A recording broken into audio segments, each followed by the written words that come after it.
Well, turning now to our big story, focusing on Ella Fitzgerald Park that opened up this summer on the city's northwest side. It's not just a 2.5-acre community space, but it's part of the Fitzgerald revitalization project that the city is leading. It includes rehabbing over 100 homes and demoing 26 others, as well as a greenway that connects the neighborhood. But can this translate to other neighborhoods in the city? Is it happening fast enough? And do residents feel like they're part of the process? A July Saturday on Detroit's northwest side, where the Fitzgerald neighborhood takes official possession of its new park. Ella Fitzgerald Park is made up of vacant land where tracts of homes once stood. I think this is probably the largest park that's made from scratch, from vacant lots that you'll find anywhere in an urban neighborhood. Detroit City Planner Maurice Cox came to Fitzgerald to find 400 lots where houses once stood or needed to be removed. Then came ideas. Why not turn some of the lots into a park and make a greenway that runs across the neighborhood? The idea was that you should be able to bike from your house to a park. You should be able to go along a greenway to get to some of the resources and amenities of the neighborhood, all on biking and walking. We held our first activity day right here, knowing that one day the Ella Fitzgerald Community Park would be erected in this very same spot. There's been a lot of talk recently about revitalization in Fitzgerald, anchored by the University of Detroit Mercy and Marygrove College. Detroiter Gaston Nash lived in college towns in Indiana and Ohio. He saw neighborhoods near the schools were thriving, and he thought about that when he moved to Fitzgerald. I lived in Columbus, and you know, every neighborhood or community around their colleges was beautiful. And so you come home and you're like, well, what's going on with U of D and Marygrove? Nash is part of the College Core Block Club, a group that helped revive the neighborhood's other park, Lolo Park on Puritan Avenue. The residents here were excited to hear about the city's big neighborhood rehabilitation plan that made headlines, but that was a year ago. At the time when we announced this, I think people assumed, okay, this is going to start now. What were we waiting a year for? And now the announcement comes out, well, we're just getting the properties to start working. Nash feels the city hadn't been straightforward with the community about the project's timeline. And he reminds us there was a mayoral election last year. And that's exactly what it was. It was, we are doing something in the neighborhoods. Look at us. Well, how did the park turn out?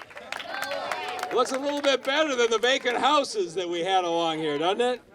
Now the rehabilitation plan is really rolling with another announcement. The first 3 homes are fixed and ready for market. We know we got a ways to go. We got new street surface, new sidewalks, but you don't have to look too far to see we got to work our way down the street now that we got the park rebuilt, to get these houses rebuilt, to move families back in, but it's going to be a whole lot easier. And if Fitzgerald can come back, guess what? Every neighborhood in Detroit can come back. Cut.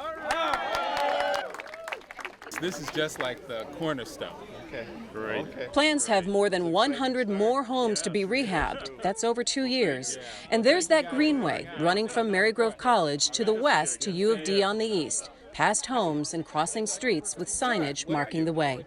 Like the super graphics on the street you see here, which are an interpretation of an Ella Fitzgerald song, Dream a Little Dream with Me, signals to everyone that you're in a park zone. Cox said the ideas here could turn up in other Detroit neighborhoods. It's something different. It's something new. It's not what it used to be. It's a whole new concept of what a neighborhood can be. You know, just this month, 3 rehabbed homes went on the market, listed for between $55,000 and $90,000. The project is being led by Fitz Forward, which is made up of Century Partners, which is a development group, and The Platform, which is a development and design group involved in projects all around the city. So let's bring in Stephen Henderson and Nolan Finley in for this discussion. You know, a lot of urban planners were in Detroit this week and talking about what was happening in Fitzgerald and looking at it as an example of what it could be for other neighborhoods. But is the biggest issue, and I'm going to start with you here, Stephen, first, bringing this up to a larger scale when you're looking at just a small area of one neighborhood? Well, I mean, so there are a number of different things going on here, and one of them is the lesson that everybody learns when they decide to get involved in trying to turn around Detroit neighborhoods. It's that the problems are deeper than you thought they were, they're more extensive than you thought they were, and they're more expensive to deal with. And so that's what we're seeing in Fitzgerald, is that this was a grand plan to transform a pretty wide part of the city in a short period of time, and that's just not really possible. You have to take smaller chunks, you have to deal with smaller chunks, and you got to be more patient about how you do it.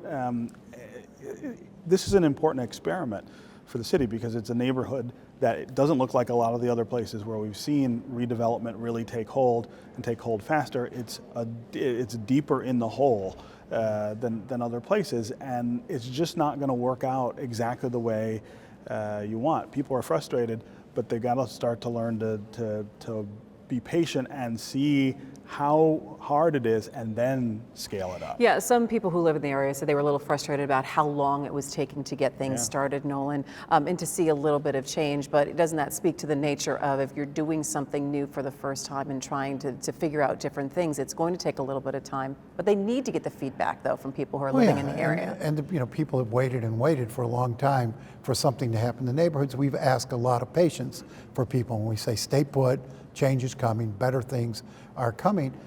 That's on the one hand. On the other hand, it took 60 years to get to this point. It didn't collapse all at once. It's not going to come back all at once. And I think you do have to do it sort of, as Steve said, small chunks, block at a time, find out what works, try to replicate it, and then start concentrating on growth, on bringing new people in, because it's hard to redevelop neighborhoods if all you're doing is shifting people around, leaving holes one place to fill another place. I think we really need to start concentrating on population growth, bringing people back into the neighborhoods. It's interesting, in doing this story, and we talked to several people who are living in the area, one of the concerns that was brought up also is there's a potential change in the economy and the money and the infusion that's happening right now in Fitzgerald and some other areas. What if that money dries up in another couple of years? What does that mean for some of these projects? Yeah, I mean, we've got a window, I think, 3 to 5, maybe 7 years where this kind of interest in investing in Detroit is going to be as high as it is, and then we'll go back to hopefully not what it was 20 years ago, but it'll go back to a more normal level. And so we've got to make use of that interest now and make sure we get the things that we can out of it, and again, get these models, right? If you can turn around a small part of a neighborhood like Fitzgerald, that is something you can pick up and port to other places, but you gotta focus on that and not get distracted by scale. And that's one of our big problems in Detroit, is that everything is so big. The city is so big, neighborhoods are so big, the problems are so big. We get caught up trying to say, we're gonna solve all of it, as opposed to saying, let's take a little chunk of it, let's fix that, and then move to the next thing. Is this a legitimate thing, though, that the administration can point to and say, see, when you talk about the narrative of downtown development and no one's doing anything in the neighborhoods, that this is indeed something that we're doing to start to develop, and if it catches hold here or if it works here, we can bring it to other areas? I think it's a piece. I mean, if this were the only thing that was being done, I think it would be a pretty weak argument, but you can now look all over the city at places where the neighborhoods are getting attention. They're getting attention from philanthropic groups, but also from private business developers, and certainly from the city. I believe over the last 2 years, you've seen a real shift in the conversation away from downtown. There's a sense that downtown's comeback is sustainable, doesn't need a whole lot of help. And the concentration has been by the foundations and also by a lot of developers on the neighborhoods. And again, there's pieces all over the place you could point to and say, we hope it starts knitting together. But what we really need to see also is a pivot to investing in the human capital in those neighborhoods. It's not just about fixing houses and creating community. That's really important, but you have tremendous, tremendous challenges with the people who live in these neighborhoods. They need a lot of things that they haven't gotten for a really long time, and the truth is, you can spend millions of dollars turning a neighborhood around physically, and if you don't also invest in making more opportunities available, dealing with some of the deficits that people face every day, you're not really changing the neighborhood. And I think it's also interesting too, along that line, I mean, I've talked to Maurice Cox several times about the ideas and the plans and how they've come up with certain ideas of what to do in different neighborhoods, and making sure that people who are living there right now have a say in that and say, well, this is something that I'd like to see in the neighborhood, not necessarily what makes the most sense in terms of a large-scale planning or what would be the newest and greatest thing that we can do in this area. Yeah, well, I mean, you think about the things that Detroiters deal with every day: food insecurity, housing insecurity, lack of opportunity, lack of education.